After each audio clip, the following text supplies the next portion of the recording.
बहुत स्वागत है और सभी को बहुत बहुत जन्माष्टमी की भी शुभकामनाएं और श्री प्रभुपाद पेरेंट्स डे की। तो हम लोग कल और परसों दोनों दिन तो नहीं मिल पाए, तो लोग आज ही मिल रहे हैं। तो आज हम लोग ऐसा सेशन ना करके आज हम लोग यही करने वाले हैं। आज का हमारा सेशन यही रहेगा कि तो आप लोग जैसे लास्ट ईयर भी हमने ऐसा करा था कि प्रभुपाद पेरेंट्स डे के दिन जो आप लोग कभी भी शेयर कर रहे थे, तो आज भी ऐसा ही रहेगा। कुछ थोड़ा समय सभी को थोड़ा थोड़ा रोज 2 से 3-4 मिनट तक ऐसा दिया जाएगा, तो उसमें आप बता सकते हैं। तो 2-3-4 मिनट तक चलेगा। तो शिला प्रभुपाद जी के विषय में भी सभी लोग आपका कहते कितने समय से हम लोग शिला प्रभुपाद जी की पुस्तकों का अध्ययन कर रहे हैं, है ना? तो आपका क्या अनुभव है प्रभुपाद जी की पुस्तकों को पढ़ने का, या आपके क्या रियलाइजेशन रहे, वो आप लोग शेयर कर सकते हैं, क्योंकि वो बहुत महत्वपूर्ण है। एक्चुअली जब हम शुद्ध भक्तों को ग्लोरीफाई करते हैं तो क्या होता है कि उनकी जो क्वालिटीज है उस पर मेडिटेट करते हैं, तो हमारे आध्यात्मिक प्रगति के लिए बहुत इंपॉर्टेंट है। तो आप हैंड रेज कर सकते हैं, तो आप सभी फिर सीक्वेंस वाइज उसके साथ साथ आप शिला प्रभुपाद जी के विषय के साथ, मतलब शिला प्रभुपाद जी को ग्लोरीफाई करने के साथ साथ जन्माष्टमी में भी कुछ आपका विशेष अनुभव रहा तो वो भी शेयर कर सकते हैं। कैसे रही आपकी जन्माष्टमी? वास्तव में देखा जाए तो देखिए, ये सब जो भी हम जन्माष्टमी सेलिब्रेशन कर रहे हैं तो सबको हम प्रभुपाद जी के मतलब पहले इस तरीके से तो भक्ति हमारे में से बहुत कम ही लोग कर पाते थे। हम लोग हाँ पूजा पाठ तो जरूर करते थे, बट भक्ति क्या है वो तो नहीं कर पाते। तो कल एक बहुत सीनियर डिवोटी है यहाँ पे, तो नोएडा में, नोएडा टेम्पल में। स्लो आ रही है सर। हरे कृष्णा, हरे कृष्णा। अभी ठीक है आवाज, या अभी भी स्लो है? मैं कह रहा था कि कल यहाँ पे इस्कॉन में एक डिवोटी है, कल प्रभुपाद जी के अपीयरेंस डे में, तो एक बहुत सुंदर रियलाइजेशन शेयर कर रहे थे कि कल मतलब वो बता रहे थे कि बचपन से मैं टेम्पल जाता था, बहुत बताया मैं बनारस से हूँ, बचपन से टेम्पल जाता था, लेकिन मंदिर तो जाना एक बात है, तो मुझे और पूजा पाठ भी करता था, डेली पूजा पाठ करता था, अगरबत्ती दिखाता था। तो ये तो एक बात है, पूजा पाठ करना, अगरबत्ती दिखाना। मुझे लगता था कि यही भक्ति है ना, और कुछ करने की आवश्यकता नहीं है। तो उन्होंने बताया कि जब मैं शिला प्रभुपाद जी मतलब जब मैं कृष्णा कॉन्शियसनेस में आया, है ना, तो जाके समझ में आया कि वास्तव में सिर्फ पूजा पाठ करना, अगरबत्ती दिखाना, है ना, फ्लावर ऑफर करना, ये तो जस्ट क्या है, एक छोटा सा भक्ति का भक्ति का एक छोटा सा लिम्ब है, एक छोटा सा पार्ट है। बट ये भक्ति नहीं है, ये भक्ति का एक छोटा सा पार्ट कह सकते हैं इसको। बट भक्ति तो और भी मतलब वो तो बहुत कुछ आ जाता है भक्ति में। तो फिर नाम जप आता है, भगवान को भोग लगाना आता है ना, मतलब उसको करना है, फिर भक्तों का संग करना, धाम वास करना, ऐसे कितने कितनी चीजें आती हैं भक्ति के अंतर्गत, है ना। शास्त्रों का अध्ययन करना, तो ये सब नहीं करते। तो नॉर्मली हम मोस्टली ये चीज मुझे भी बहुत इंपॉर्टेंट लगी कि नॉर्मली हम लोग सभी लोग तो जो थोड़ा थोड़ा बहुत भी रिलीजियस होते हैं, कुछ ना कुछ तो करते हैं, बट कंप्लीटली भगवान को समर्पित करके मतलब इतनी सारी चीजें करना, देखा जाए तो पूरा जीवन परिवर्तित हुआ है पिछले कई सालों में, हम में से बहुत सारे लोगों का, है ना। तो ये सब कुछ तो प्रभुपाद जी की कृपा से ही है। नहीं तो धाम में भी हम लोग जाते थे तो क्या करते थे, जस्ट थोड़ा धाम में भी गए तो एक तो मेन वृंदावन के कुछ फेमस टेम्पल चले जाते थे, है ना, थोड़ा चाट पकौड़ी खा के आ जाते थे, सोचते थे हो गया वृंदावन धाम का दर्शन, है ना। बट अभी हम लोग जाते हैं वृंदावन भी, तो ऐसी ऐसी जगहों पे जाते हैं जहाँ पे भगवान ने लीलाएं करी थी, भगवान के बारे में श्रवण करते हैं, कीर्तन करते हैं। और वास्तव में धाम में भी जाना बताया जाता है कि इनकम्प्लीट है जब तक आप धाम में जाके और श्रवण नहीं करते हैं, साधुओं से भक्तों से श्रवण नहीं करें, कीर्तन नहीं करें, तो फिर धाम में जाने का कोई मतलब नहीं। मतलब बहुत ज्यादा जैसे हमारे शास्त्रों में बताया गया कि कोई तीर्थ स्थान में जाके किसी साधु से नहीं सुनता है ना, और सोचता है कि तीर्थ स्थान किस लिए है, तीर्थ स्थान बस इसलिए कि जाके वहां पे स्नान करके आ जाओ, है ना। तो ऐसे व्यक्ति को क्या बताया गया, ऐसे व्यक्ति को बताया गया कि घोड़े और गधे के समान ऐसा करके, मतलब इस तरीके का बताया गया, है ना। पशु के तुल्य माना गया, मतलब सोचिए, मैं नहीं बोल रहा, श्रीमद भागवतम बोल रहा है, कहा में जाके मोस्ट इंपॉर्टेंट है साधु से श्रवण करना, भक्तों से श्रवण करना, है ना। और भक्तों से श्रवण करना तो ऐसे भक्त भी तो चाहिए, है ना, जो जो धाम के नहीं। तो फिर क्या होता है कि जाते हैं जनरली हम लोग, अगर तो क्या करने लगते हो, संकल्प नहीं कराने लगते, उनको बोलो आप कुछ बताइए तो तुरंत कहेंगे अभी निकालो, है ना। मैं पूरे होशो हवास में ईश्वर को साक्षी मानते हुए अपना सब कुछ दान दे रहा हूँ, तो फिर वो करवाने लगते हैं। तो हम फिर डर के मारे अगर देखा जाए तो हम भागते ही रहते हैं ना, क्योंकि तो सेल्फलेसली अब सोचिए। लेकिन हम लोग जब जाते हैं तो जैसे रामचंद्र प्रभु जी मोस्टली हम मतलब प्रभु जी के साथ जाते हैं। इस्कॉन में और भी कितने सारे संत हैं, है ना? तो जाते हैं उनके साथ, तो वो इस तरीके का जाके क्या करा बताते हैं, धाम की महिमा बताते हैं, है ना? भक्ति के विषय में बताते हैं, कोई संकल्प नहीं कर रहा था। तो ऐसे ऐसे साधु किसने मतलब दिया? तो श्रील प्रभुपाद जी की तो कृपा से है। तो कितना कुछ प्रभुपाद जी ने हमें दिया है, इतने बड़े बड़े मंदिर, है ना? भक्तों, सबसे बड़ी बात तो सबसे बड़ा गिफ्ट तो भक्तों का संग है ना? इतना कुछ हमें मिला है श्रील प्रभुपाद जी की कृपा से। इतने सुंदर सुंदर भक्त, इतने अच्छे अच्छे भक्त लोग हैं, और जो कितना अपना डेडिकेशन के साथ भक्ति कर रहे हैं, हमें सपोर्ट कर रहे हैं, हेल्प कर रहे हैं। तो इतना कुछ दिया है प्रभुपाद जी ने हमें। तो तो आप लोग सभी लोग अपना रियलाइजेशन शेयर कर सकते हैं प्रभुपाद जी से। आपको सबसे ज्यादा क्या बेनिफिट मिला? मतलब आपको क्या लगता है कि आपके जीवन में जो सबसे इम्पोर्टेंट प्रभुपाद जी की कृपा से आपको क्या लगता है कि आपको क्या मिला जिसने आपके जीवन को परिवर्तित करा है? क्योंकि हम लोग जो भी कर रहे हैं इस्कॉन के अंतर्गत सब कुछ तो श्री प्रभुपाद जी की ही कृपा से कर रहे हैं ना। तो ये बहुत महत्वपूर्ण है। तो आप सभी लोग शेयर कर सकते हैं अपना। हाँ, प्रेम प्रभु और उसके बाद मालती माता जी, आप बाकी डिवोटी हैंडल कर सकते हैं। जी प्रेम प्रभु।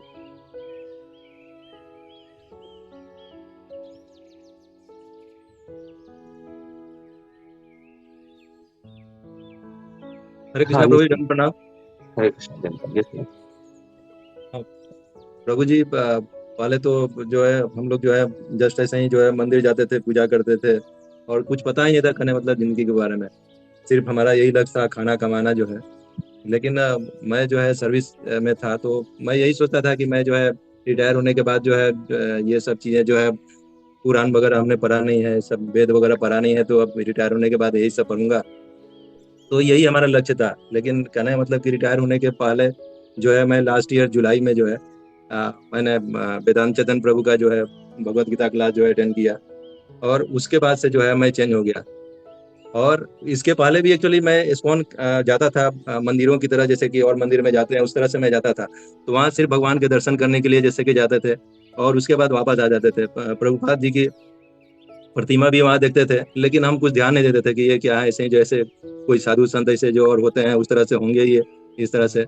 लेकिन अभी प्रभुपाद के बारे में जानने के बाद अने ऐसा कोई इस तरह का कोई सन्यासी है, ऐसा कोई एग्जाम्पल ही मैं नहीं देखा कि इस तरह का भी सन्यासी कोई हो सकता है, जो पूरे दुनिया के लिए जो है, पूरे दुनिया को जो है इन्होंने पूरा आंदोलित कर दिया है एकदम से।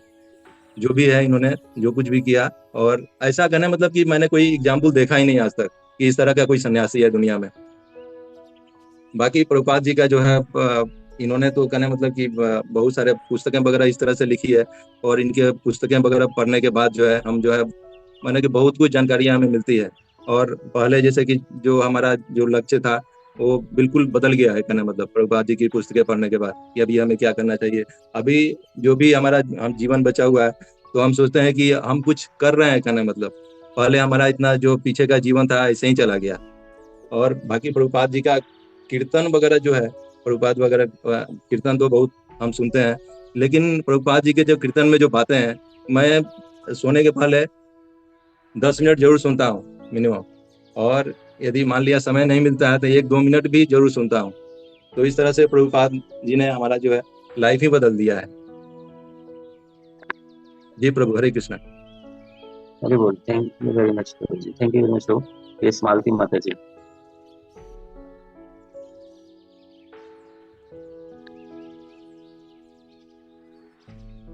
हरे कृष्णा प्रभु जी, दंडवत प्रणाम।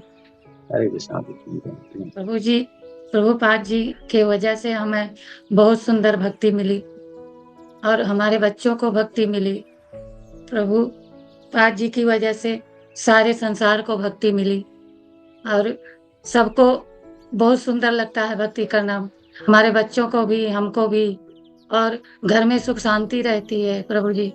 और हमको ना कुछ नहीं पता था कि ये राम का नाम क्या है, लेकिन प्रभुपाद जी की वजह से हमें राम नाम मिला, माला जपना मिला, हर एक चीज। हमारे प्रभु जी कुछ नहीं जानते थे, वो भी अब माला कर रहे हैं प्रभु जी। बच्चे भी भक्ति कर रहे हैं। अब इससे ज्यादा क्या, बहुत अच्छा लगा प्रभु जी।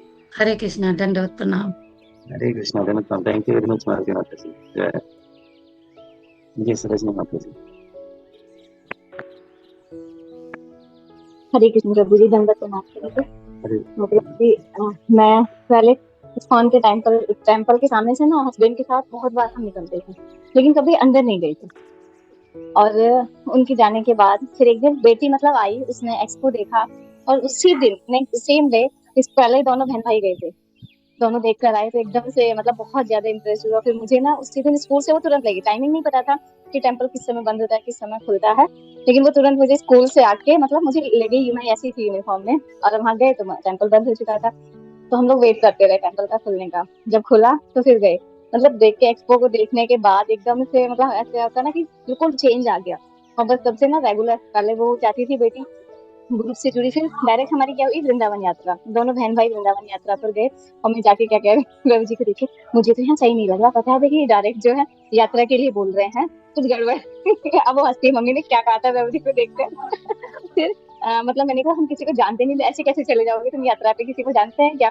तो एक माता जी थी, उन्होंने मुझे फोन किया, बहुत समझाया। फिर मैंने कहा ठीक है, मैं बार बार कॉल करती रही कि अनजान लोगों के साथ भेज रही हूँ, कहाँ है। मतलब वो गई और फिर उसके बाद आके उसने अपने रियलाइजेशन शेयर किए, बहुत ही मतलब धीरे धीरे। मैं तो बहुत टाइम बाद चेंज हुई हूँ, जुड़ी रही, लेकिन मेरे अंदर वो भक्ति नहीं आई जो उसके अंदर थी। वो रेगुलर करती थी, मैं उसको गुस्सा होती थी क्या, मतलब अब तेरे पास मेरे लिए टाइम नहीं है घर के कामों के लिए, वो उठ के सिर्फ माला करती है, ये क्लास लेती है, पता नहीं कौन सी क्लास ले रही है, उसको टोकती रहती थी। फिर उसने आपकी क्लास से जोड़ दिया। तो एक साल तो सिर्फ मैंने क्लास ज्वाइन करती थी, सुनती थी, लेकिन मुझे लगता है मुझे कुछ समझ ही नहीं आया था, अच्छी लगती थी क्लास सुनना। उसके बाद मैं गई प्रभुपाद जी के पास, एक दिन सामने बैठी हुई, मैंने कहा, मतलब मेरा अटैचमेंट नहीं था, मैंने कहा प्रभुपाद जी सब लोग ऐसे बोलते हैं, तो आप मेरे अंदर क्यों नहीं, मतलब अटैचमेंट क्यों नहीं क्रिएट कर रहे हो? मैं कहा आज मैं यही बैठी रहूंगी, आज मुझे कुछ सेवा दो टेम्पल में, मुझे सेवा करनी है। मेरी इच्छा होती थी कि सब लोग गार्डन सेवा करते हैं, काश मैं भी थोड़ी सी करूँ। मुझे कुछ नहीं आता था, लेकिन उस दिन मुझको गार्डन सेवा मिल गई, छोटी वाली माला बनाने के लिए। फिर मैं ऊपर गई तो ऑफलाइन क्लास से भी नहीं जुड़ी हुई थी, तो वेदांत चैतन्य प्रभु जी मिले, मैंने पूछा सर प्रभु जी ऑफलाइन क्लास चल रही है क्या? कह रहे हाँ अभी बस शुरू होने वाली है, चित्रकूट में चले जाओ। और प्रभु जी मतलब सेकंड लेवल की क्लास चल रही थी, मैंने कोई लेवल नहीं मतलब अटेंड किया था, और डायरेक्ट उसमें पहुंच गई। और तब से फिर मतलब ऑफलाइन क्लास ली, अभी बीच में अभी कुछ छुट्टी हुई है, तो मुझे फिर से मतलब जाना है। लेकिन हाँ प्रभु पाजी की कृपा से जो फिनिश हुआ, मैंने बच्चे वहां तक गए, और वहां से ही पता नहीं कैसे राधा रमन ने अपनी तरफ अट्रैक्ट कर लिए। लेकिन अगर कोई बात नहीं, कहीं गलत जगह जाने से है, कम से कम भगवान की शरण में तो जा रहे हैं, और उनको गुरु की भी शेल्टर मिल गई, मतलब स्पिरिचुअल माता पिता दोनों मिल गए। अब मुझे टेंशन नहीं कि मैं नहीं भी होंगी, तो कम से कम वो लोग इसकी केयर करेंगे, मतलब बिल्कुल ऐसे बच्चों की तरह दोनों को बहुत अच्छे से करते हैं। और ये बच्चे यहाँ के भी उत्सव अटेंड करते हैं, मुझे मतलब डबल डबल कृपा मिल रही है भगवान जी की। मैंने उन्हें शेल्टर कर दिया कि आप जो जाने करें, बस ये गलत रास्ते पर ना चले बच्चे मेरे। और कृपा है, कल की तो कृपा ही, मैं ना तो मंगला आरती अटेंड कर पाई, मैंने सोचा था प्रभुपाद जी की मंगला आरती अटेंड करूंगी, लेकिन मैं नहीं कर पाई। सुबह 4:45 मेरी पहली बार आंख खुली जब से मैंने कमिटमेंट लिया सुबह का। और फिर स्कूल भी आना था, स्कूल में 3-4 दिन का लगातार सेवा मिली सुबह से रात के 9 बजे तक। तो अब फिर ये बच्चे बोले मम्मी इनका कल का फास्ता, राधा रमन में कल था तो फास्टिंग भी कल थी, तो अभिषेक कल किया, क्योंकि अगर परसों करते तो शायद मैं मंदिर में सेवा के लिए नहीं जा पाती शू स्टॉल पे। तो मतलब ऐसे अरेंजमेंट करते हैं कि बिल्कुल ही सब कुछ चेंज कर देते हैं, कि रेगुलर फास्ट हम उसी दिन रखने वाले, अभिषेक भी जन्माष्टमी वाले दिन ही करते हैं, लेकिन नेक्स्ट डे करवा दिया उन्होंने। तो उन्होंने मतलब 2:30-3:30 बजे तक वेट किया कि अभिषेक नहीं हो पाया, क्योंकि बच्चे जो थे उनके डेकोरेशन में, और बेटी जो थी उसमें लग गई थी उनके लिए भोग बनाने में। तो 3:30 बजे जब मैं गई हूँ तो अभिषेक हुआ है, कीर्तन हुआ है। मैंने कहा मन गया मेरे प्रभु बाजी का जन्मदिन। तो बच्चे, स्कूल के बच्चे अपने आप आ गए। मैंने कहा मैंने तो तुम्हें बताया ही नहीं था कि आज हम कुछ कर रहे हैं। तो कह रहे बस मैडम हम तो आ गए, हमने कहा छुट्टी है, बच्चों से सुना था तो हम आ गए थे कि चलो मैम से मिल के आते हैं। और वो रात को फिर मतलब कीर्तन वगैरह करके, बिगड़े हुए बच्चे हैं जो आपसे वहां मिले थे। मैंने कहा जब तक तुम सुधर नहीं जाओगे शायद ये इसीलिए बुलाते हैं। और कल उन्होंने कीर्तन करा तो मुझे बड़ी खुशी हुई, और वो बड़ा आनंद से उन लोगों ने भी कीर्तन करा प्रभुपाद जी। तो मतलब उनकी कृपा है। मैंने उन्हें समझाया बच्चों को, तो कह रहे मैम शायद मतलब इसी वजह से हम यहाँ आ जाते हैं, ये अट्रैक्ट करते हैं, और आप हमें ना ऐसे बुलाते रहा करो, उत्सव करते रहा करो, ताकि हमारे अंदर भी शुद्धि कर रहे, बहुत अच्छा लगा। तो प्रभु जी बस, प्रभु बाजी अब मैं ये और चाहती कि जैसे मुझे चीजें याद नहीं रहती, मंदिर स्कूल में भी जन्माष्टमी की सेवा मिली, बोलना बहुत कुछ चाह रही थी लेकिन इतना नहीं बोल पाई। और बहुत छोटा सा कार्यक्रम करा, तो लेकिन बच्चे ना, जब उन्हें ये पता चलता जन्माष्टमी का प्रोग्राम रजनी मैम के पास है, तो सब ये कहते हैं हमें ये असेंबली अटेंड करनी है, चाहे कुछ हो जाए। क्लास नहीं, हम एक्स्ट्रा क्लास नहीं लगाएंगे, हमें असेंबली अटेंड करनी है, क्योंकि आज रजनी मैम का वो है कार्यक्रम, हमें देखना है। और उसके बाद बच्चे कहते हैं मैम बहुत अच्छा लगता है आप जब ये कराती हो ना हरे कृष्णा महामंत्र, मैंने एक मतलब भजन भी कराया राधा माधव वाला, मुझे आता नहीं गाना, कोशिश करी थी, अभी मुझे कीर्तन ही नहीं आता है। तो बहुत मतलब टीचर जी, प्रिंसिपल सर को भी देखा मैंने, वो भी पीछे कीर्तन कर रहे थे मेरे साथ। तो धीरे-धीरे मैं उनमें भी चेंज देख रही हूँ। जैसे उन्होंने अभी कोई प्रभु जी आए थे सेमिनार के लिए, तो तैयार हो गए हैं प्रिंसिपल सर। उन्होंने कहा है कि ठीक है, अभी तो नहीं लेकिन सितंबर में, अभी हमारे यहाँ एग्जाम चल रहे हैं तो सितंबर के लिए वो रेडी हो गए हैं। तो धीरे वो परिवर्तन ला रहे हैं। मुझे इस बात की बहुत खुशी हो रही है। बस प्रभु जी हरे कृष्ण, सब लोग प्रेयर करिए कि मेरा बच्चा स्कूल में बच्चा जो है वो पूरा डिवोटी बन जाए। अधिकतर तो बहुत बच्चे बन चुके हैं, बस हर बच्चा बन जाए प्रभु जी, और टीचर्स भी। बस हरे कृष्ण प्रभु जी, माता हरि जी बोल, सभी के नाम। हरि बोल। मैं व्यक्त नहीं कर पाती, बहुत कुछ कहना चाहती हूँ, वो कर नहीं पाती। हाँ, हाँ, हरि बोल। Thank you very much. Yes, Saroj माता जी। हरे कृष्णा प्रभु जी, दंडवत प्रणाम। तो हरे जी अभी कृष्ण। मेरा रिसेंटली रियलाइजेशन है जन्माष्टमी का। तो उसमें क्या था कि जन्माष्टमी के पहले जो हमारी वीडियो एडिटिंग की सेवा होती है, उसके लिए वॉलंटियर्स की मतलब कमी थी। जो स्वरूपधर प्रभु जी हैं वो भी हमारे साथ करते हैं ये सेवा, बट उनका जो शेड्यूल है वो काफ़ी ज़्यादा हेक्टिक हो रहा था। तो उन्होंने मुझसे बात करी थी कि माता जी थोड़ा देखिए। तो मैं भी बहुत सर्च कर रही थी और ग्रुप में भी डाला था मैंने कि अगर कोई कर सकता है ये सेवा तो मतलब आप बताइए। बट एज़ सच मुझे इतना फाइनल तो हुआ नहीं। एक माता जी का आया, उनका अभी हमें फाइनल करना है। तो हमें बहुत टेंशन हो रही थी कि डेली जानी है, वीडियो कैसे जाएगी, क्या करेंगे, समझ नहीं आ रहा था। तो उसी टाइम स्वरूपधर प्रभु जी का कॉल कट हुआ है। उसके बाद फिर मैंने प्रभुपाद जी से प्रे किया कि मैं क्या करूँ, मेरे को कोई भी ऑप्शन ही नहीं दिख रहा है।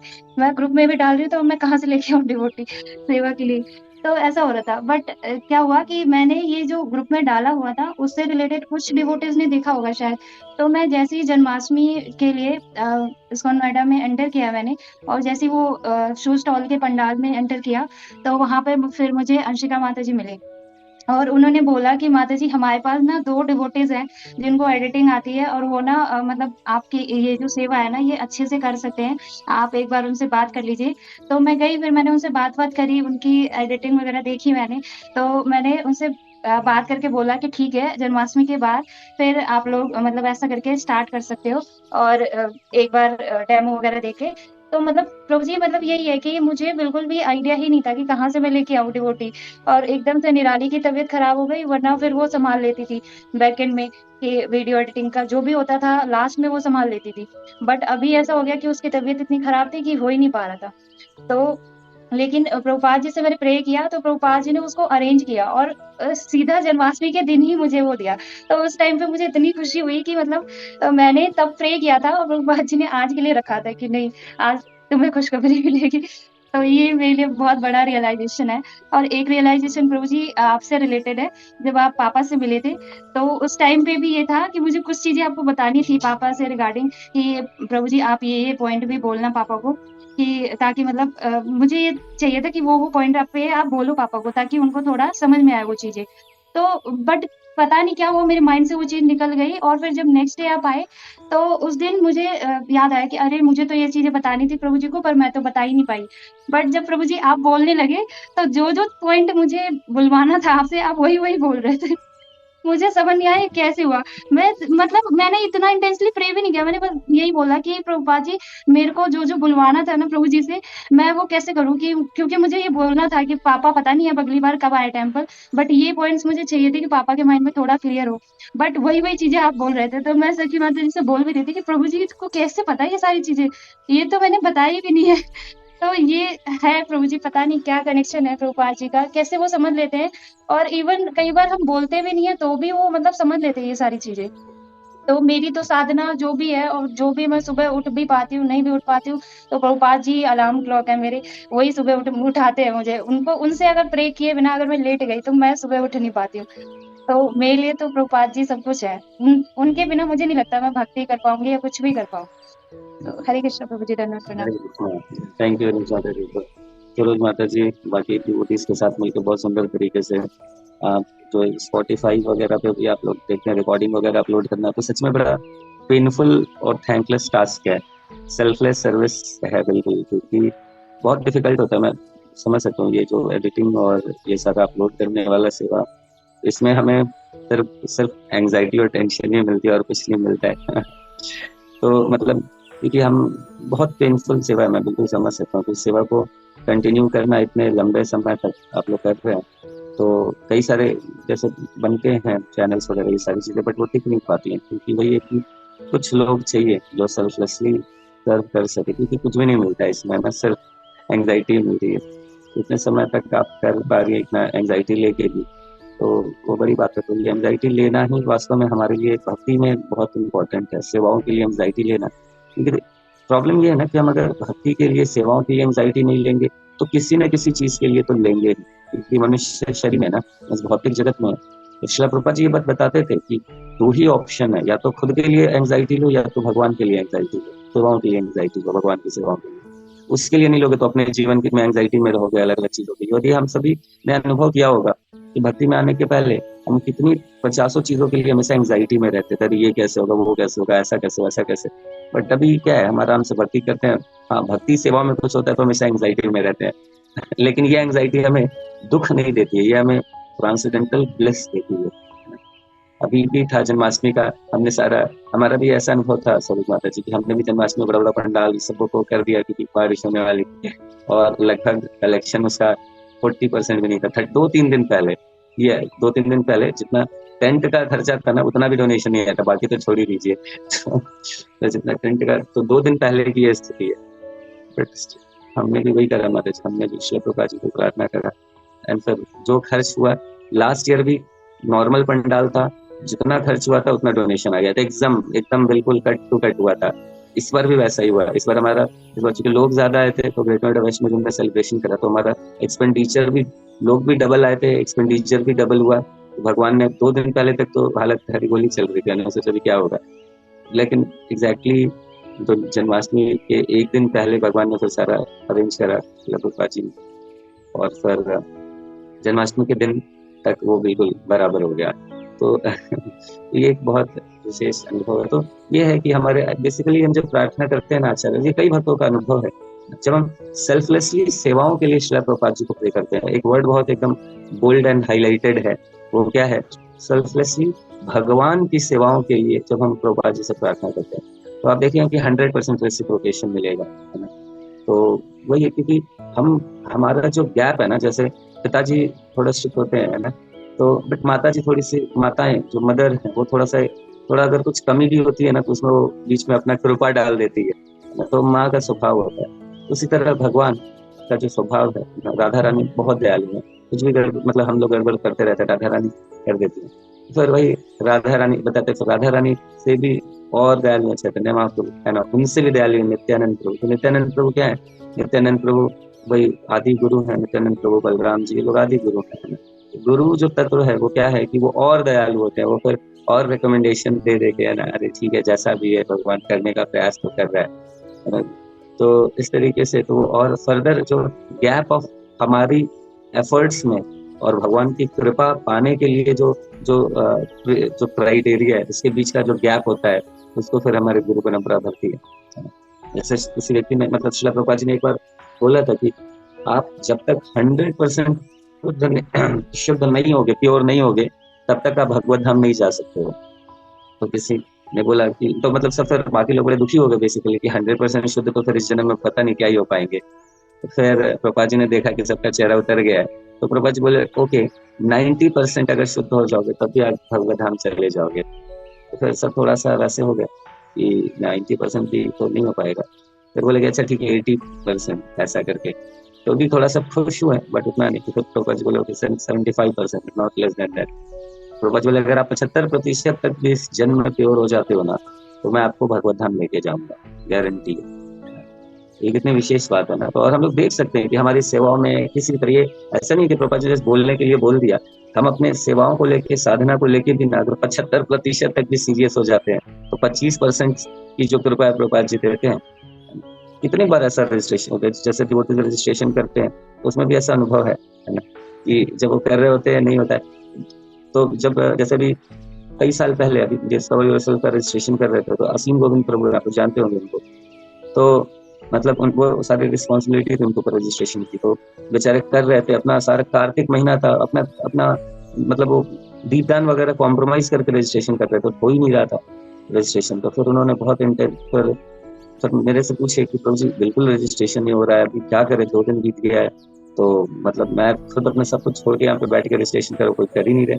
तो मैंने फिर प्रभु जी को रिक्वेस्ट करा था कि आप जाइए और इंटेंशनली श्रील प्रभुपाद जी से प्रार्थना करिए, मुझे भगवान की सेवा करनी है, बट मैं भगवान की सेवा के लिए जो क्वालिफिकेशन चाहिए वो मेरे में नहीं है, बट आप जब कृपा करेंगे ना तो डेफिनेटली भगवान फिर अट्रैक्ट होंगे और वो कृपा करेंगे।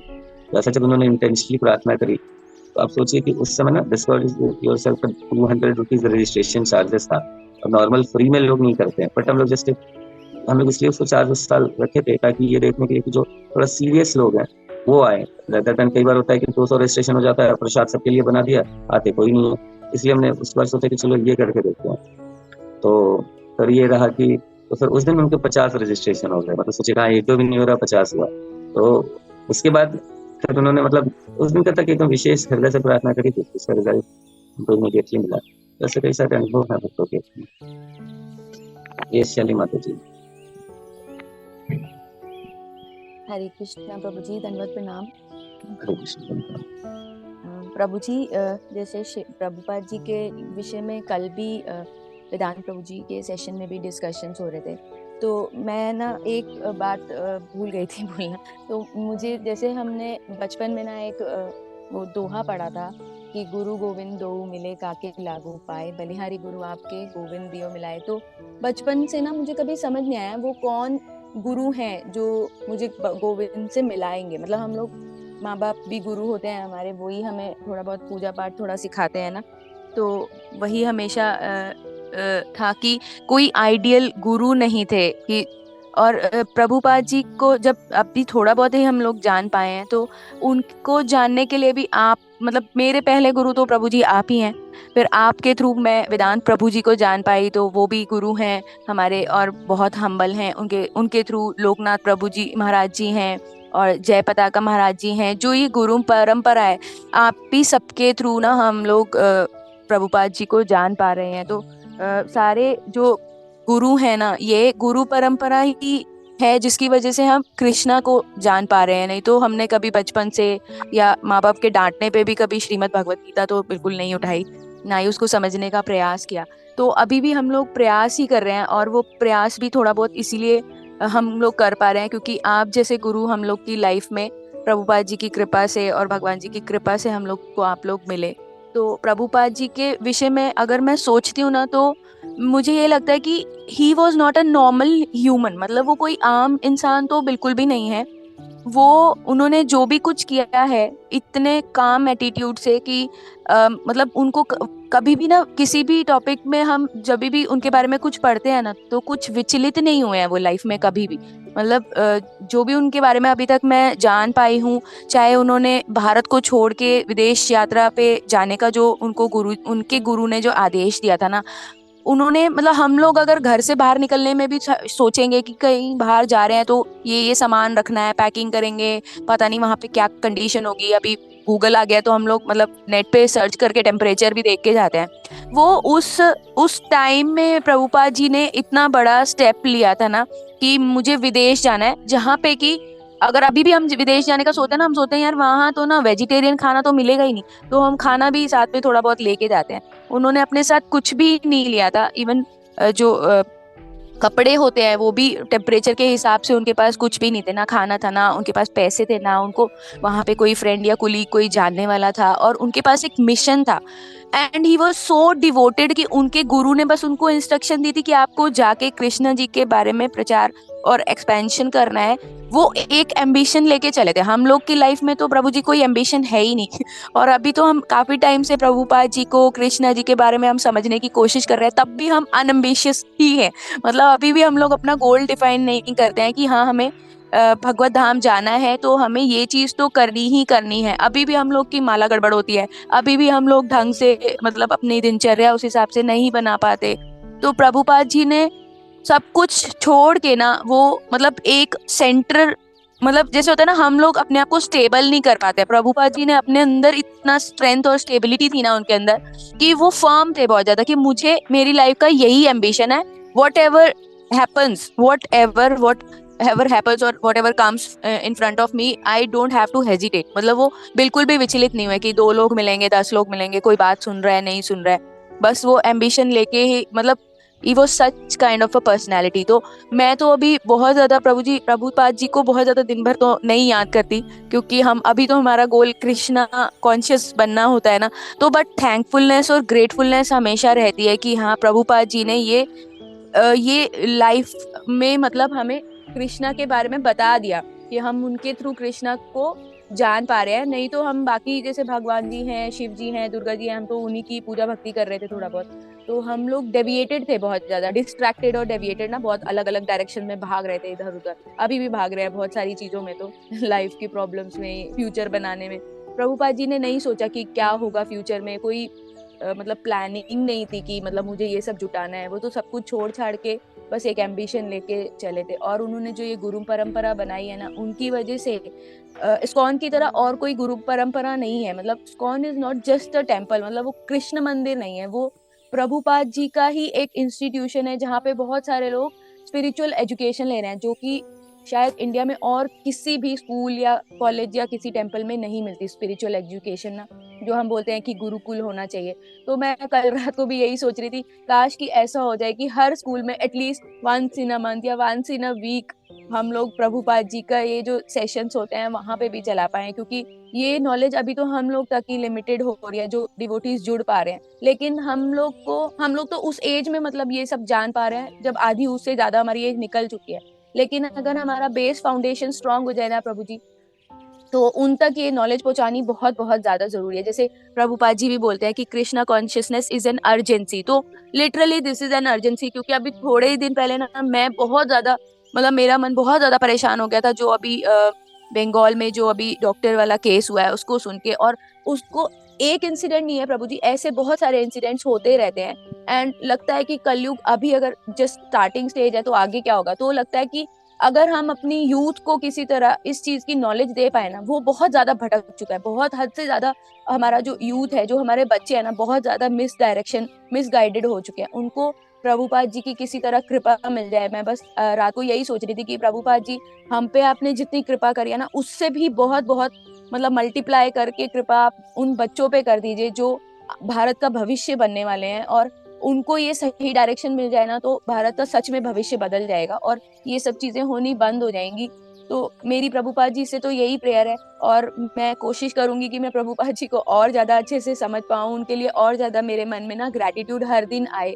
क्योंकि हम लोग ऐसे तो लाइफ में कोई नया पर्सन मिलता है ना, उसको समझने जानने में हमें बहुत टाइम लग जाता है। लेकिन प्रभुपाद जी ऐसे है ही नहीं, हमें उन्हें ज्यादा समझने की कोशिश नहीं करनी है। बस उनके जो एक्शंस उन्होंने किया ना, उनके थ्रू हम उनको समझ और जान सकते हैं। तो अगर हम उनसे नहीं भी मिल पा रहे हैं, नहीं देख पा रहे हैं, but he is around us like Krishna is around us. तो he is the intermediate link जो हमें कृष्णा से जोड़ रहे हैं। कृष्ण को बहुत बहुत धन्यवाद आपका सभी का। आज का सेशन हम लोग यहाँ पे एंड करेंगे। तो मुझे भी पर्सनली जो सबसे इम्पोर्टेंट बात लगी वो ये है कि मतलब ऐसे तो बहुत सारे चीज़ें हैं, बट एक लास्ट एक पॉइंट शेयर करके आई कंक्लूड कि जब मैं मतलब नॉर्मली जब प्रभुपाद जी अपने पुस्तकों को देख रहे थे, लिख रहे थे, तो हम लोग को पता ही है कि कितना सारा स्ट्रगल हम सब प्रभुपाद जी ने किया है।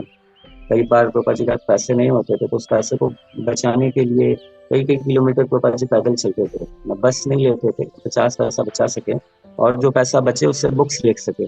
तो 50 पैसा बचाने के लिए प्रभुपाद जी कई किलोमीटर पैदल चले हैं, ताकि उस पैसे बचे हुए पैसे से मैं बुक्स लिख सकूं। तो बुक्स में लिखना इतना पेनफुल था, फिर उस बुक को प्रिंट करवाना और भी पेनफुल है ना, क्योंकि उसमें ट्रैवल करना, पेपर्स खरीदना, तो मतलब और इस सब करने का जब हो भी गया तो उसको डिस्ट्रीब्यूट करना, लोगों को देना और उनसे डोनेशंस लेना, ये अपने आप में बहुत बड़ा चैलेंज। इसमें जब प्रभुपाद जी करने लगे ऐसा, तो कोई मतलब क्योंकि किसी को लगता ही नहीं था कि रिक्वायरमेंट है भक्ति की, तब तो अपने आप में भारत में तो स्पेशली हर व्यक्ति अपने आप में अपने आप को वेद व्यास जी से कम नहीं समझता है। तो उस समय तो और ज्यादा था। तो मतलब तो ये इस अहंकार के कारण किसी को लगा मुझे क्या जरूरत है भक्ति की, मुझे कौन क्या भगवत में, तो सब पता है। तो वो वाला एटीट्यूड रहता था लोगों का। तो प्रभुपाद जी क्या जाते थे तो कोई बॉदर ही नहीं करता था। प्रभुपाद जी चाय की दुकान पे जा जाके मतलब कहीं पे भी, जहाँ पे भी, सब्जी मंडी कहीं भी देखते थे कि लोग हैं, तो खुद से पर्सनली जाके और लोगों को डिस्ट्रीब्यूट करने का प्रयास करते थे। तब भी कोई नहीं सुनता था। अब आप सोचिए कि मतलब इस स्थिति में प्रभुपाद जी ने जो एंजाइटी ली है, जो मतलब इतना एंजाइटी लेने के बाद कई बार वो आके कोई धक्का, कभी कई बार सन स्ट्रोक मारने के कारण गिर गए, वो कोई उठाने वाला नहीं है ना। तो उस स्थिति में कोई उठाने वाला नहीं, बेचारे खुद ही शाम वाम हुई है तो खुद ही उठ रहे हैं, मतलब ऐसी हालत है। एक बार इसी तरह एक बैल ने धक्का मार दिया तो बस वहीं गिर गए, संभवतः कुछ लोग मिले, काफी समय तक तो ऐसे ही पड़े रहे, उठाने का नहीं, मतलब इतना पेन लेके। और फिर एक बार तो गिरे तो प्रभुपाद जी को कोई उठा नहीं, इसी तरीके से पड़े हुए थे, तो शाम को खुद ही होश आया प्रभुपाद जी को। एक बार इसी तरह से गिरे तो कोई व्यक्ति ने पहचान लिया कि अरे ये तो प्रभुपाद जी का अभय चरण बाबू है, ऐसा करके कि अरे ये तो इतने बहुत बड़े बिजनेसमैन रहे हैं भारत के, ये क्या हालत है इनकी, ये क्या कर रहे हैं, बोल के उनको लेके गए मतलब हॉस्पिटल में। तो इस तरीके से कितना सारा चैलेंज है, तो ये चीज सोचेगा नहीं यार, इससे अच्छा तुम्हें पुराने जीवन में था, ये भक्ति करके तो बैंड बज गया अपना, है ना। बट फिर भी हम सभी के लिए प्रभुपाद जी ने इतना पेन लिया है ना। अगर आज हम लोग सब लोग मिलके जैसे प्रभुपाद जी की पुस्तकों का अध्ययन करके शुद्ध भक्ति करने का प्रयास कर रहे हैं, एक पूरा हमारे पास फॉर्मेट है ना, एक पूरा फॉर्मेट बना हुआ है, ये असंभव था, है ना, असंभव था वास्तव में देखा जाए तो। प्रभुपाद जी के बिना परवर्ड्स के मैं कई लोगों को जानता हूँ जो भगवत गीता पढ़ने के बाद नास्तिक बने।